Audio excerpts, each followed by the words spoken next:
Assalamualaikum warahmatullahi wabarakatuh. Nama saya Niswa Ramadan, kelas PS semester 3. Tugas ini dibuat untuk memenuhi ujian akhir semester mata kuliah pengantar sejarah peradaban Islam. Yang mana saya di sini akan menerangkan tentang suku atau bangsa yang berhubungan dengan Islam, yaitu bangsa Arab, bangsa Mongol, dan Turki. Yang pertama saya akan menjelaskan tentang bangsa Arab.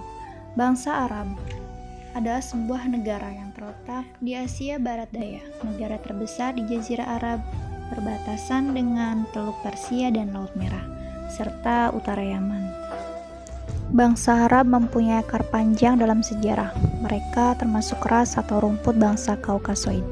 Dalam subras Mediterranean yang anggotanya meliputi wilayah sekitar Laut Tengah, Afrika Utara, Armenia, Arabia, dan Irania. Bangsa Arab hidupnya berpindah-pindah karena tanahnya terdiri dari gurun pasir yang kering dan sangat sedikit turun hujan. Perpindahan mereka dari satu tempat ke tempat yang lainnya mengikuti tumbuhan stepa atau padang rumput yang tumbuh secara sporadis di tanah Arab di sekitar oasis atau genangan air setelah turun hujan. Padang rumput diperlukan oleh bangsa Badawi, Badawah, atau Badui untuk mengembala ternak mereka. Mereka mendiami wilayah Jazirah Arabia yang dahulu merupakan sambungan wilayah gurun membentang dari barat Sahara di Afrika hingga ke timur melintasi Asia, Iran Tengah, dan Gurun Gobi di Cina. Wilayah ini sangat kering dan panas karena uap air laut di sekitarnya. Sekalipun begitu, wilayah ini kaya dengan penghasilan bahan minyak terbesar di dunia. Bangsa Arab diketahui telah memiliki peradaban jauh sebelum Islam muncul di sana. Beberapa ahli mengungkapkan bahwa aspek peradaban Arab itu meliputi yang pertama ada agama, ada politik, ekonomi, dan seni budaya. Sejarawan Muslim membagi penduduk Arab menjadi 3 kategori, yaitu yang pertama ada Al-Arab Al-Ba'idah, yaitu Arab kuno, yang kedua ada Al-Arab Arabiyah, yaitu Arab pribumi, dan yang ketiga ada Al-Arab Al-Musta'ribah, yaitu Arab pendatang. Eksistensi Arab kuno tidak dapat terdeteksi oleh sejarah, kecuali beberapa kaum yang dikisahkan dalam Al-Quran dan kitab-kitab pendahulunya.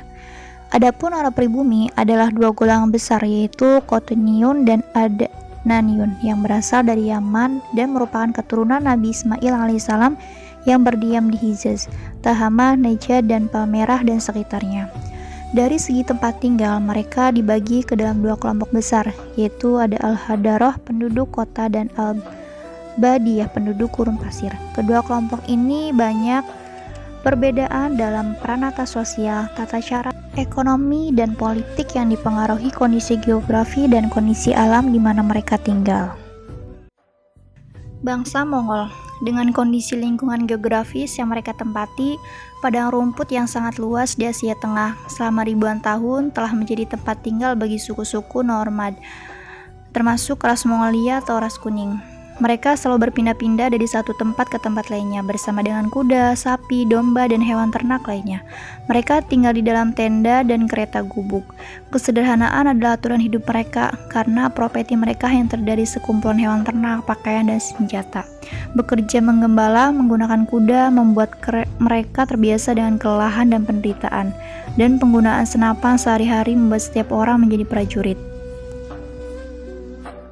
Secara geografis, bangsa Mongol yang berada di antara daratan Asia Timur berbatasan secara langsung dengan Rusia di sebelah utara dan Cina di sebelah selatan. Geografi negara ini adalah Gurun Gobi di bagian selatan dan wilayah pegunungan yang dingin di bagian utara.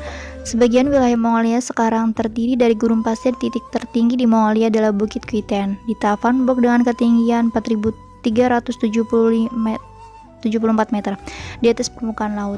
Kebanyakan wilayah negara ini merasakan suhu panas di musim kemarau dan suhu dingin di musim penghujan, dengan suhu rata di negara tersebut adalah 30 derajat Celcius. Sedangkan secara wilayah, bangsa Mongol berasal dari daerah pegunungan Mongolia yang membentang dari Asia Tengah sampai Siberia Utara, Tibet Selatan, Manchuria Barat, serta Turkmenistan Timur. Nenek moyang mereka bernama Alan Jahan yang mempunyai 2 putra kembar, Tatar dan Mongol. Kuda putra itu melahirkan 2 suku bangsa yang besar, Mongol dan Tatar. Mongol mempunyai anak bernama Ikhan yang melahirkan keturunan pemimpin bangsa Mongol di kemudian hari. Mereka menganut agama Shamania atau Shamanis yang menyembah bintang-bintang dan sujud kepada matahari yang sedang terbit. Sistem keagamaan bangsa Mongol yang tetap mengakui adanya Yang Maha Kuasa, akan tetapi mereka tidak beribadah kepadanya, melainkan menyembah kepada arwah, terutama roh jahat. Mereka menganggap roh jahat dapat mendatangkan malapetaka dan bencana. Dengan memberikan berbagai sesajen, persembahan, dan memuliakan roh arwah nenek moyangnya akan menjadikan kehidupan mereka lebih baik serta terhindar dari malapetaka. Selain menyembah kepada para bintang dan sujud kepada matahari serta roh, masyarakat bangsa Mongol sangat memuliakan arwah nenek moyang yang dianggap masih berkuasa mengatur hidup keturunannya. Fakta sejarah mengungkapkan bahwa pelopor bangsa Mongol adalah Yasugei atau Yasugi Bahadur Han, ayah dari Chinggis Khan. Setelah kematian Yasugei, Chinggis Khan memimpin bangsa Mongol. Nama jelas Chinggis adalah Temujin yang lahir pada tahun 1154 Masehi dan memproklamasikan sebagai Khan Raja. Pada tahun 1219, bangsa Mongol menaklukkan Cina seluruh bangsa Tartar. Sejak itu, umat Islam diatur oleh beberapa dinasti baru. Bangsa Turki. Turki merupakan sebuah negara Timur Tengah yang wilayahnya terletak sebagian di benua Asia yang disebut dengan Anatolia atau Asia Kecil, dan sebagian wilayahnya lagi berada di benua Eropa yang disebut dengan Turkish Trakia. Oleh karena itu, Turki sering disebut sebagai jembatan antara timur dan barat. Letaknya yang berada di dua benua ini menjadi faktor sentral dalam sejarah, kebudayaan, dan politik di Turki.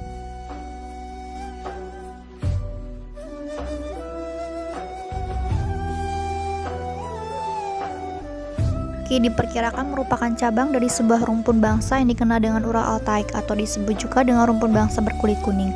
Rumpun bangsa Altaik memiliki pola hidup berpindah-pindah. Hal ini disebabkan kondisi geografis yang didiami bangsa Turki pada saat itu menuntut pola hidup nomaden. Situasi semacam ini memunculkan kehidupan bermasyarakat yang bersuku-suku, bermata pencarian, menggembala, serta melakukan ekspansi ke wilayah lain demi mempertahankan hidup. Bahkan mereka juga gemar melakukan penjarahan terhadap suku-suku yang lebih lemah. Model kehidupan seperti itu telah memupuk kebanggaan untuk memiliki keturunan laki-laki. Untuk mengadakan pertandingan dengan suku yang lebih lemah, mereka mengorganisasi diri di bawah pimpinan seseorang yang disebut Han. Disebutkan dalam sumber berita dari Cina bahwa informasi paling awal mengenai bangsa Turki sudah ada sejak 2356 sebelum Masehi yang dikenal dengan nama Hyung Nung. Orang-orang Cina menyebut Hyung Nung sebagai tetangga sebelah barat laut mereka. Sedangkan tetangga sebelah timur laut mereka disebut Tungung atau Tungus. Sementara ras Asia yang ketiga, orang-orang Mongol, kemungkinan merupakan keturunan dari bangsa Turki atau Tungus.